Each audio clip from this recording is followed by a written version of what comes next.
Hi, good morning. Or is it good afternoon? Or is it good evening? To you Arsenal fans and football fans all over the world. This is your host, your guy himself, DLG Reppin. Before I get started, leave your opinions, your views in my comment section below. Smash the thumbs up like button. Do me a favor and share this hell out of this channel for me. To your friends and your family, left, right and centre galore. And do subscribe to DLG Reppin. That's myself and I only. Thank you. So, who's watching in Hong Kong? Anyone watching in Bolivia? Is anyone watching in Turkey? Is anybody watching in Moldova? Is anyone watching in Hungary? Is anybody watching in Australia? Is anybody watching in Spain? Come on, is anybody watching in Germany? That's where I was last year. Big up you Germans. And big up Berlin for welcoming me to your country. Is anyone watching in Poland? Is anyone watching in Nicaragua? It's a nation that that's not known to the world, or not known to me, myself, but I'm willing to learn. Is anyone watching in Jamaica? Is anyone watching in Brazil? Is anyone watching in Colombia? Is anybody watching in Canada? So, wherever you're watching, you're more than welcome to watch my channel, DLG Reppin. Yes, this is my show, my video, and I welcome all people, all different walks of life, no matter the race, your culture, your religion, gender, etc., etc. Anyway, let's get cracking. This is my preview of West Ham United v Arsenal. Yes.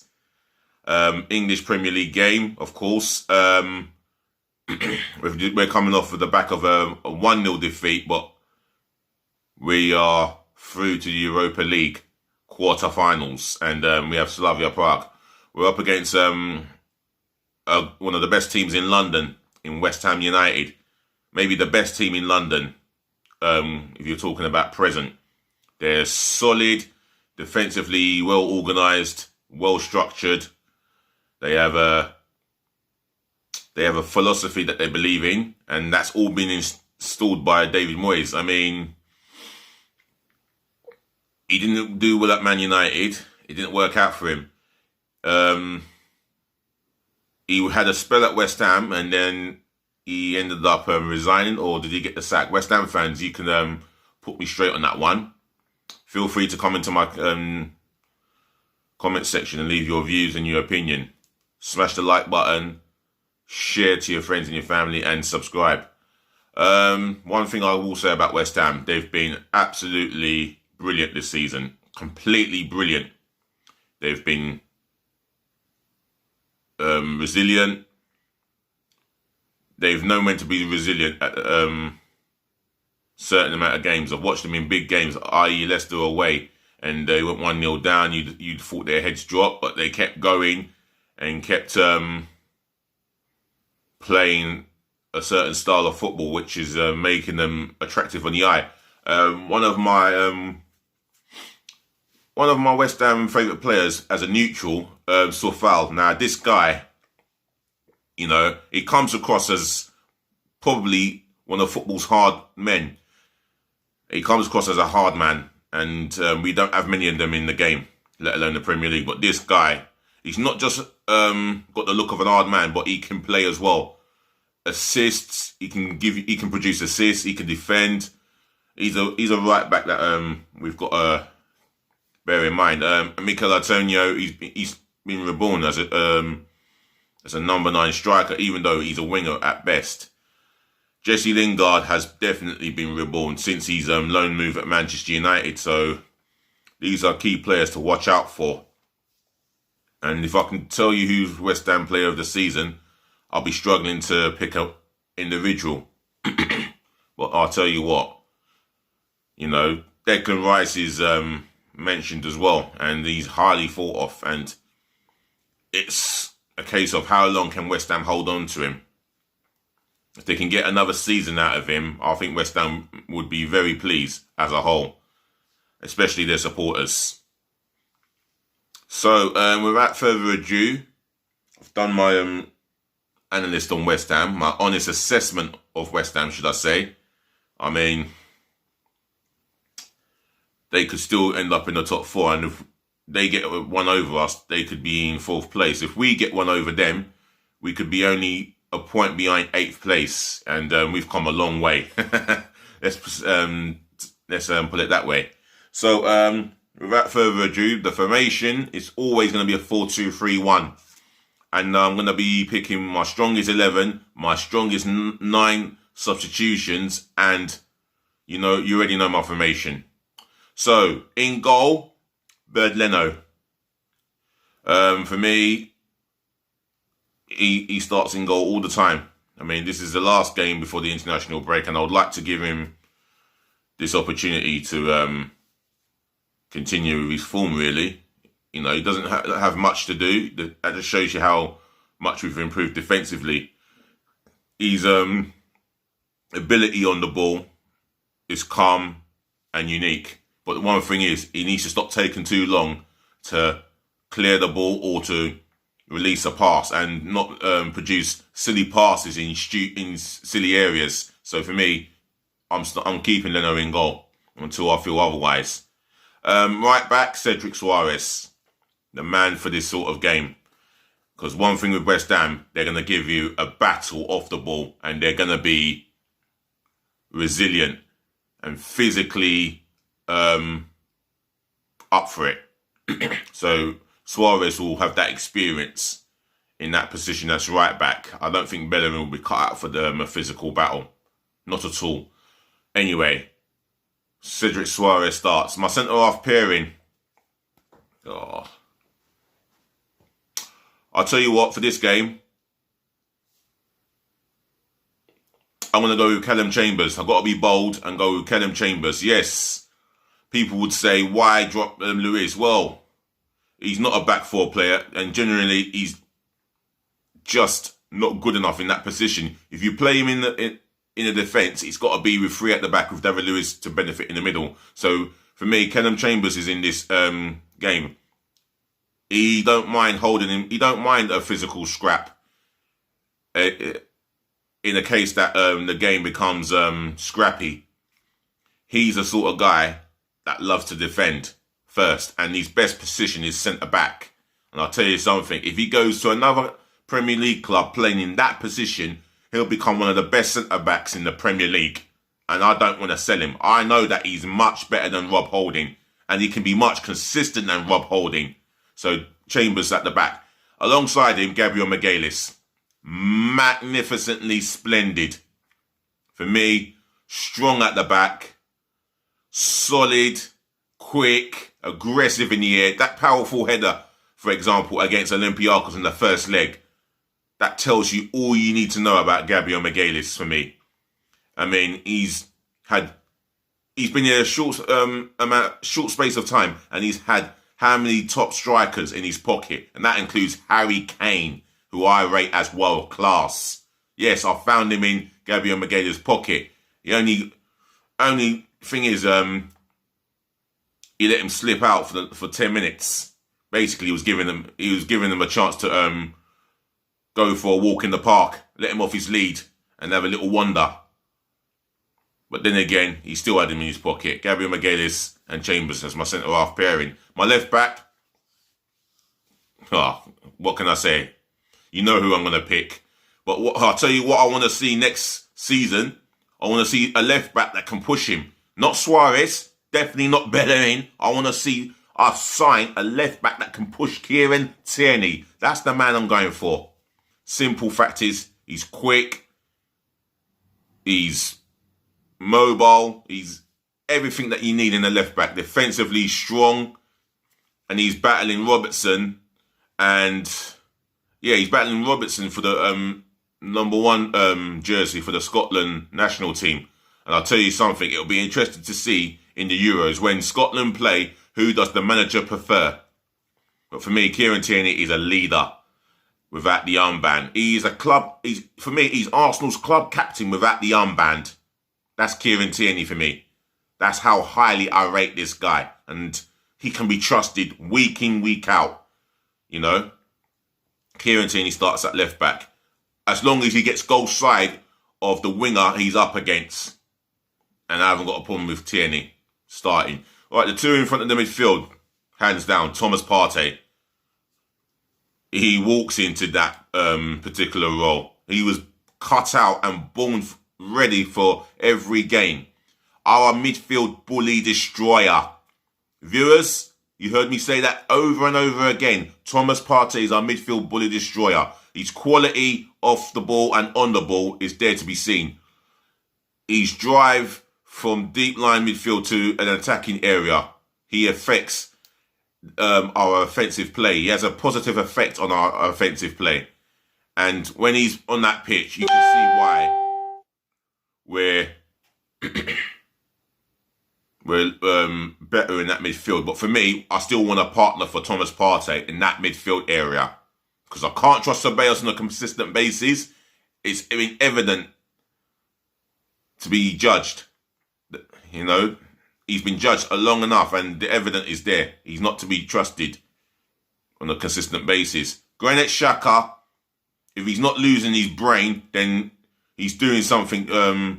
His performances are not as consistent as one thinks it is. Although he's done well when played alongside Partey, but he can't look after himself without a midfield bully destroyer like Partey. And Mohamed El-Neni, for me, too many sideways and backwards passing, and he's not competent. Nice guy, I like him, I appreciate his effort, but not competent. So we need a midfield player in that area. For me, Thomas Partey starts. I'm going to go with Granit Xhaka because it's going to be a physical scrap. And for me, you need someone like Xhaka in that sense. He can mix it up with the rough boys in the midfield, and that's one thing he can do off the ball.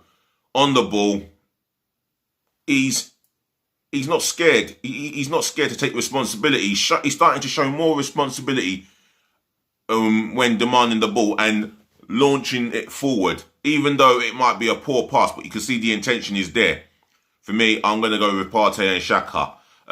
The three in front of the two. I'm going to go with Bukayo Saka. If he's fit, he plays this game. Our player of the season, hands down. And a contender for PFA Young Player of the Year. I'll say it week in, week out. And I will continue to say it until the prize is handed out to either him or Phil Foden. For me, the reason why I'll go with Bukayo Saka is the assists. He's got assists. He's got goals in his game. He's only 19 still, and he is by a country mile our best performer and player at the club. Bukayo Saka starts. The man in the middle, Martin Odegaard. People don't realise how hard he works to get the ball back when he loses it, and how hard he works for the team. When he's on the ball, you can see the world-class touches. His first touch, magnificent. His vision for a through pass, sublime, exquisite. It's just that he hasn't got the right type of players to read what he's trying to do. He baffles them because they're not good enough with their football brain. This guy has got a football brain in abundance. No problem with Martin Odegaard sitting in the middle. On the left-hand side of the attack, Gabriel Martinelli has got to start this game. And like I said in my last video, he did more in 8 minutes than what Pierre-Emerick Aubameyang did in the whole of the 90 minutes against Olympiacos. Why does this guy not start? It's beyond me. I can't stress any more demands for Arteta to start this guy. But yet he likes his Willian juice. Let's be real. He loves his Willian juice. My man starts left side of the attack. Up top, I'm going to go with Aubameyang. I mean, a game of this importance, I could have gone with Lacazette, but I'm just going to go with Aubameyang because he's got the pace to get in behind that West Ham back line. I mean, I could have, or maybe should have gone with Lacazette, but, you know, I'm going to go with Aubameyang. This is nothing to do with playing sentiment. This is from a tactical point of view. Because Issa Diop and the other guy, Craig Dawson, they're expected to... I think they'd rather play against Lacazette than Aubameyang. With Aubameyang, you never know what you might get. And that's one thing with Aubameyang is he knows where he's going to get goals. And for me, I'm going to go with that guy. That's my 11 sorted out. Now I'm going to sort out the bench. The 9 substitutions. Matt Ryan, ready to deputise. And he's definitely pushing Leno for the number 1 jersey. Even in training, when I watch... I know I always watch Arsenal's training session. 3, 4, 5 minutes clips. And I'll tell you something, yeah? I'm seeing certain things that could push Matt Ryan to make Arteta's mind up about Leno, but Ryan's on the bench. Substitute number 2, Rob Holding. I think he's had an alright season from Touré standards, but not on a consistent basis. There's times where he'll lapse. His lapse of concentration puts him in a place where he's not in a defensive positioning. Take the Aston Villa defeat, the goal itself. He was not tight enough. Everton, the defeat. One of the 2 goals, he was not tight enough. It's as if he reacts to danger before spotting it and assess it, before spotting and assessing where the danger is going to be and where the ball's going to be. For me, I'm having him on my bench. Substitute number 3.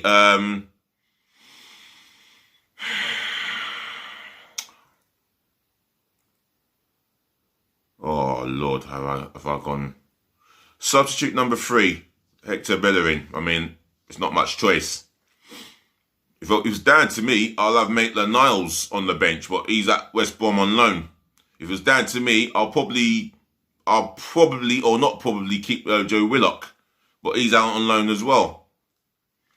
Substitute number 3, Hector Bellerin. He can only mainly play at right back, and that's his best position.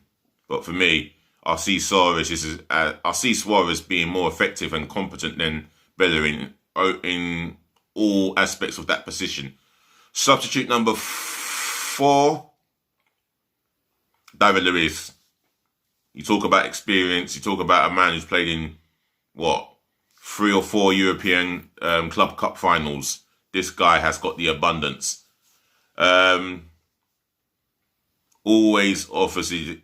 always offers a lot of experience and leadership. And we could do that leadership on that pitch. But, I've gone for a different centre-back pairing. He might go with Luis and Magalhaes tomorrow. I don't know. But he's on my bench. Pablo Mari is substitute number 5. Definitely the man who's calm and composed and as solid as they come for me. I mean, I haven't got too much to criticise him about, you know. He's good on the ball, good in the air, and reads the game extremely well. I like him. He's one of my substitutes. I'll have him on the bench. Substitute number 6, Nicolas Pepe. For me, the guy oozes class when he's on form. And for me, he didn't have one of his best games, and neither did the team. But I will say this, when he's on top of his game, he can be unplayable. So he's my number 6 substitute. Number 7, Dani Ceballos. Yes, I like Ceballos. For the simple fact is, he's not scared to play a forward-thinking pass. Or when I say forward-thinking pass, I mean he's not scared to play that through ball. even if he gets it wrong, he knows he knows in his heart of heart that he will play a through ball to help the team. And I do like his energy and his fitness, especially when it comes to getting around the pitch. He's my substitute number 7. Substitute number 8, Emile Smith-Rowe. I mean, he's worthy of getting into the first 11. And he's someone who can operate on the wing. And someone would ask, why don't I stick with Emile Smith-Rowe instead of Martinelli? Well, Martinelli, for me, he's not just a workaholic. He is a goal scorer and a creator of goals. Smith-Rowe, I'd rather him play behind the striker, but Martin Odegaard is a special player in that position, so he's on the bench. Smith-Rowe. Number 9, substitution is, Lacazette. Yeah, it's a strong bench I've picked, but I've just gone with Aubameyang for all-round goal-scoring reasons. With Lacazette, he's not as prolific as Aubameyang, but one thing with Lacazette, he does hold the ball up well. His link-up play with his teammates is superb. Got no problem with him. But for me, in this situation, I've got runners in the team, and Aubameyang would be suited more than a Lacazette. So that's my 9 substitution bench sorted. My starting 11 sorted. Football people, Arsenal fans, let me know in the comment section what you think. In your opinions, in your views, drop it in the comment section below. Smash the thumbs up like button. Keep smashing the share button and make sure it gets out to your friends and your relatives. And please do subscribe to DLG Reppin. Thank you so much. Ladies to the gentlemen, to the boys to the girls, I'm out of here. All I want you to do is enjoy your weekend. Have a nice day. The weather in London, England is not too bad. It could be better. But other than that, let's have a go at getting them 3 points. And let's get as many 3 points as possible. There's points to be played for in the league. So I would like to get 3 more points at West Ham tomorrow. We won there last season. Let's see if we can find another victory there. Right, otherwise, I'm out of here.